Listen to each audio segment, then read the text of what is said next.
इस प्रकार से मानव का इतिहास प्रारंभ होता है, एक जो इंग्लिश के द्वारा होता है आदि मानव। आदि मानव में होमोस्पीसीज से शुरू करते हैं कि वो धरती पे आया और बंदर से ही वो होमोस्पीसीज बना। बंदर ने आगे ज्ञान प्राप्त करा, लेकिन उस समय पे पृथ्वी पे चारों तरफ बर्फ ही बर्फ थी। अब ये भी कपोल कल्पना है, पृथ्वी का आकार ऐसा है कि हर जगह बर्फ नहीं रह सकती। सूरज के गति पृथ्वी की गति के अनुसार से रहता है, ऐसा हो ही नहीं सकता कि पूरे संसार में हर जगह बर्फ ही बर्फ हो जाए। एक जगह सर्दी होएगी तो एक जगह गर्मी जरूर पाएगी। तो बताओ, उनके जहां पे बर्फ रह रही थी आज ध्रुवीय एरिया में बर्फ रहती है। तो ये हिमयुग बताया उन्होंने, कहा है कि 14,000 साल जो है, ये अंग्रेजों की दी हुई बातें हैं कि 14,000 साल अंतिम हिमयुग था। यानी कि आज से 14,000 साल पहले, यानी कि ईसा मसीह के जन्म से 14,000 साल पहले तक जो है वो बर्फ ही बर्फ रहती थी। कल्पना पे आधारित हो गया। उसके बाद में उन्होंने कहा कि भाई हिमयुग के बाद में धरती पे जो है मानव का विकास होने लगा, धीरे धीरे जीवों का विकास होने लगा। फिर उन्होंने पत्थरों से यारी जोड़ी सबसे पहले, तो पाषाण युग आया। सब चीज पत्थरों की बना ली उन्होंने, हथियार भी, बल्लम भी, भाले भी, सब पत्थरों के बना लिए। जिसको भी मारते पत्थरों से ही मारते थे, पत्थरबाज हो गए। उसके बाद में उन्होंने ज्ञान प्राप्त करा तो भाई तांबा खोज लिया उन्होंने। तांबा खोज लिया, सबसे पहला मेटल खोजा तांबा, कोपर। कोपर खोजने के बाद में उन्होंने औजार बनाए इसके कोपर के। उसके बाद में लोहा, लोहा खोजा उन्होंने, लोहे का युग आ गया। फिर पहिया बनाया, पहिए का निर्माण करा, और फिर धीरे धीरे यातायात के साधन आ गए। इस तरीके से ये मनुष्य का इतिहास अंग्रेजों के द्वारा बताया गया है। दूसरी तरफ अब आते हैं भारतीय आध्यात्मिक दर्शन में। एक ईश्वर, उसने उसके द्वारा सृष्टि की गई। सृष्टि के लिए दो चीजों की जरूरत होती है, एक अपरा और एक परा। परा को कहते हैं आत्मा, अपरा होती है पंच तत्व।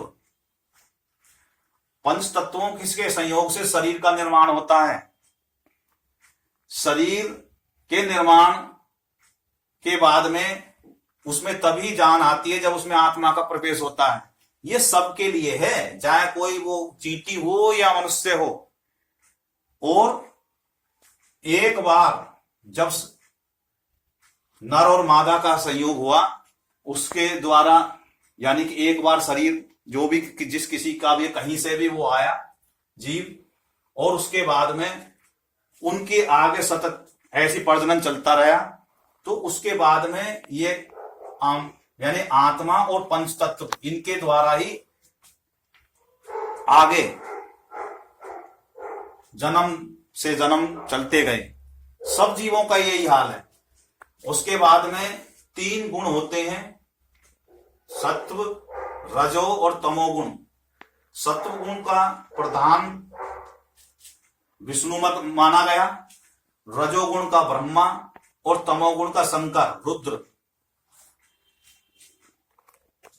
सत्वगुण ज्ञान का प्रतीक है, रजोगुण वृद्धि का और तमोगुण विनाश का। यानी कि सबसे पहले ज्ञान, ज्ञान के बाद में वृद्धि होती है किसी चीज की, और वृद्धि हो जाती है तो अहंकार आता है, तो नाश हो जाता है। संसार का सारा चक्कर इन 3 चीजों से चला हुआ है। नॉलेज को यूटिलाइज करो, यूटिलाइज होने के बाद में उसके पास में जो ताकत आ जाती है तो वो गड़बड़ करने लगता है, तो एक दूसरे से लड़ता कुत्ता फिरता और मर जाता है। यही मनुष्य का विकास चलता रहता है। मनुष्य मानव होता है, मानव से परिवार का निर्माण होता है, परिवार से समाज बनता है, समाज से ग्राम होता है, ग्राम की से नगर, देश और संसार बनते हैं। उसकी एक एक सीमा होती है। वहां का कोई प्रशासक होता है, गांव में तो गांव का मुखिया होता है। ऐसे ही सबका एक एक प्रशासक होता है। आज भी लोकतंत्र है, ये भी इसी तरीके से चल रहा।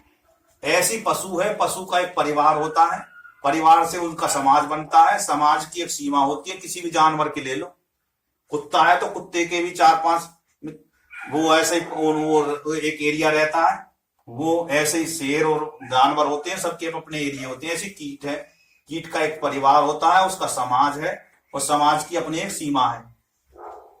सबका यही हाल है। तो बताओ, इस तरीके से मानव का विकास सतत चलने वाली प्रक्रिया है, आगे भी निरंतर जारी रहेगी। ना तो कोई बंदर से आदमी बना, अगर ऐसा होता तो आज बंदरों के जो है इनका प्रमोशन होकर मनुष्य बनते चले जाते। तो मेरा कहने का मतलब है, मनुष्य का इतिहास निरंतर चलता रहे। जो समस्याएं आज हैं वो पहले भी रही थी। भोजन कैसे तलाशा जाए, क्या चीज खाने योग्य है,